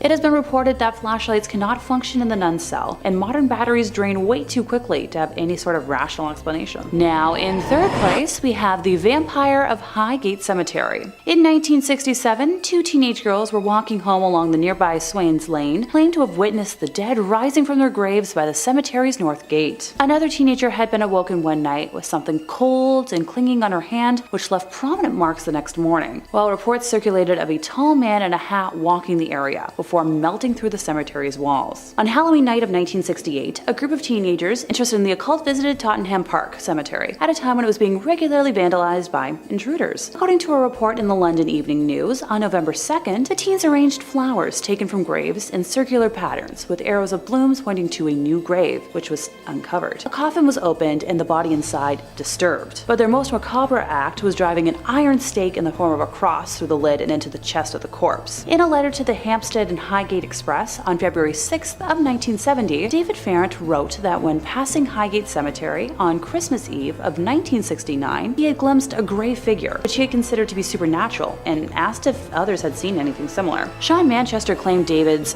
gray figure was a vampire, and the media quickly latched on, embellishing the tale with stories of the vampire being king of the vampires or of practicing black magic. See, that kind of intrigues me. King of the vampires?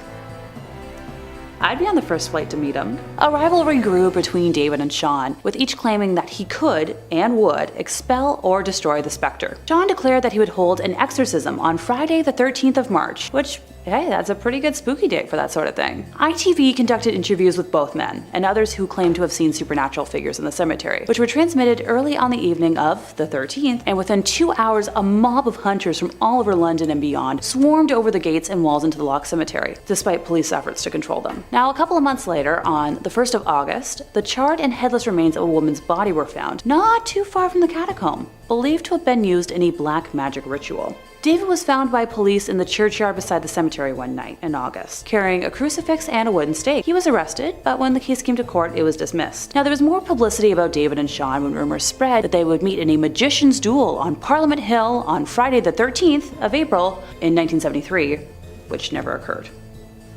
Number 5. Haw Par Villa, Singapore. I love a theme park. Who doesn't? Nothing like walking around, getting to zip around on a roller coaster on a hot summer day and pay $9 for a water bottle. But after a while, all the parks start to blend together. You go down one death-defying drop, you've seen them all, and you seek newer thrills. Now that could be bigger coasters, or it could be a trip to Haw Par Villa, Singapore's infamous scary theme park where the main attractions are incredibly vivid, detailed statues depicting the punishment of crimes and what it's like to go to hell. Initially built in the 30s to be a fun place to teach children about Buddhist, Confucian, and Taoist mythology, It was abandoned during the Second World War when Japanese forces used it as a vantage point to spot incoming ships. It would get rebuilt during the 80s, where it now became the slightly more than unnerving warning about behaving that it is today. Now the main attraction here isn't Space Mountain or Behemoth, but rather the 10 Courts of Hell, a giant exhibition showing all these little statues being gruesomely punished for their sins in the mortal world to warn children to behave. Thieves and gamblers are frozen in blocks of ice, people who cheat are cursed are thrown onto a tree of knives. Basically any scary way you could be punished for doing something bad is depicted here. A lot of it I'm not even sure if I'm allowed to mention under YouTube's guidelines. There's a pretty fun monster named Hufashize who is shown carrying out the punishments to the helpless little statues that inhabit the park. He's almost like a mascot. Now, for what it's worth, there are some other dioramas and statuettes in the park, and they're not all people getting thrown into spike pits. There's some depictions of some Singapore folk tales and some old myths and stuff, but the 10 Pits of Hell is the real attraction here. I think what this place really needs though is just like one water slide or something, or a roller coaster. Doesn't even have to be a big one, you know, just something to mix up the thrills a little bit. And if you're looking for more thrills and don't want to leave the comfort of your home, I totally get it, because all the thrills are here on Top 5 Scary.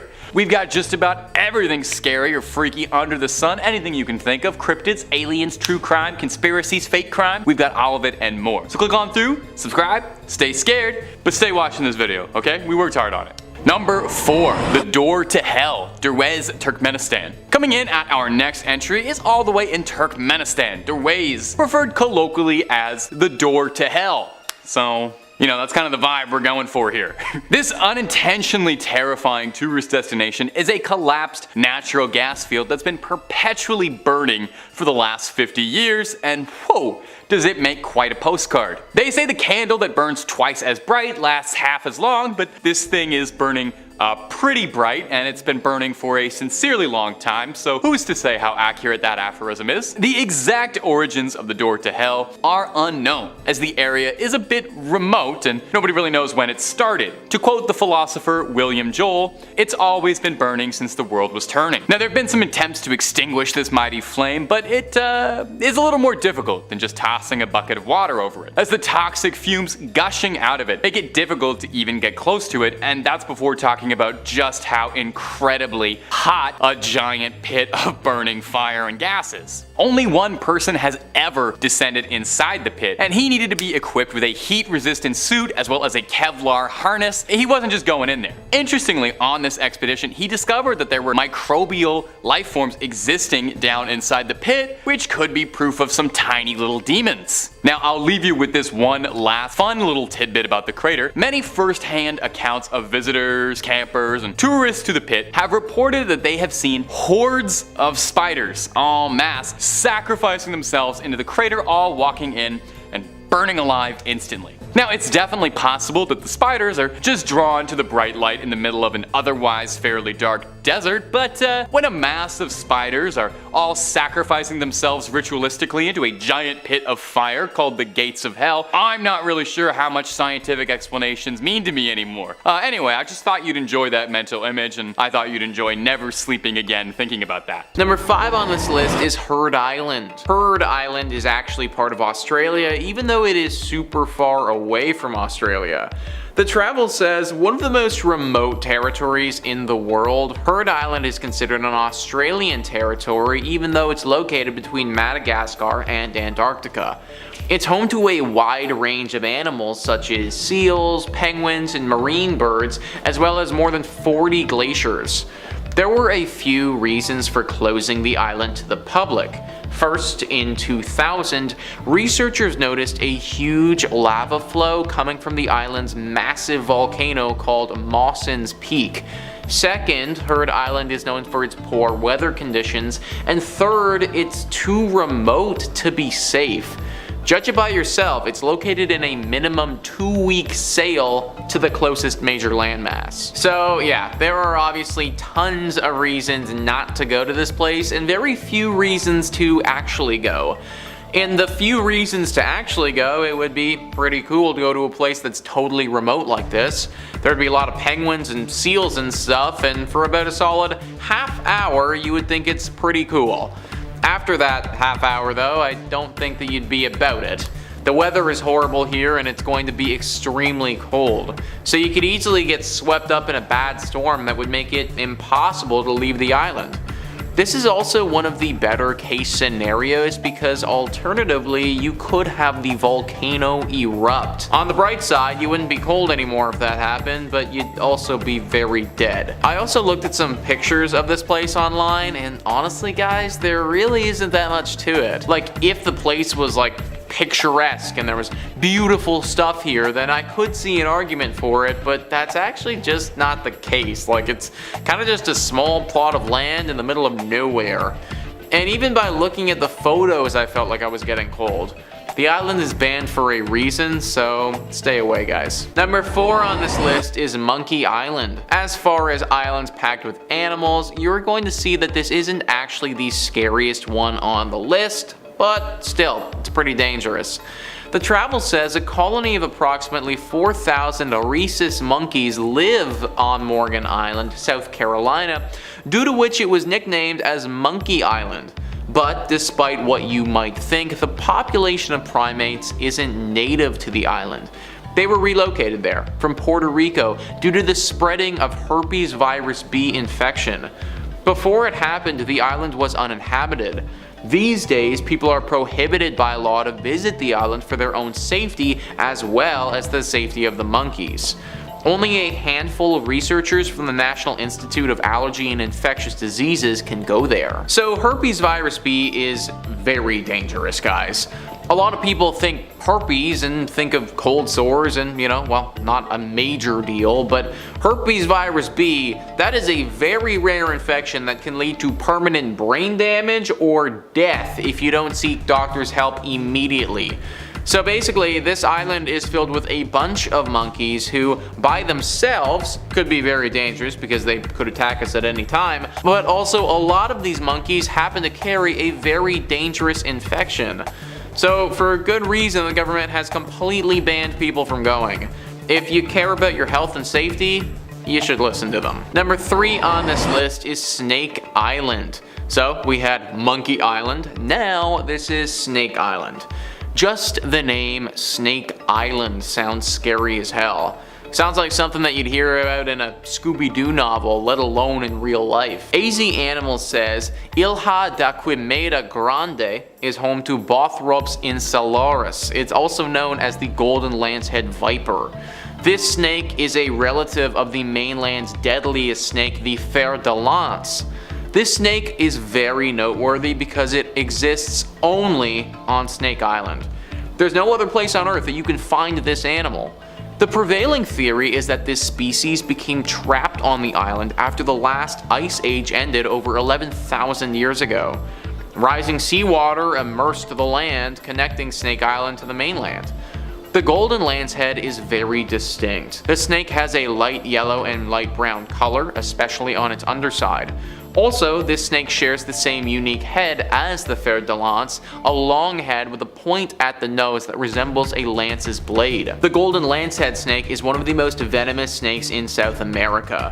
The mortality rate for people that get anti-venom is believed to be up to 3%, and that number skyrockets if you don't get treatment. Even if the individual does not die, they will suffer severe damage to their body. The venom of a golden lancehead is hemotoxic. That means it attacks red blood cells and can cause all sorts of different physical problems. If a golden lancehead bites you, you will suffer from pain, internal bleeding, necrosis of muscle tissue, possible hemorrhages in the brain, and way too many other symptoms. There's a very famous story associated with this island where a lighthouse keeper and his family went here, and when people went to go check up on them a bit later, they were all dead from snake bites.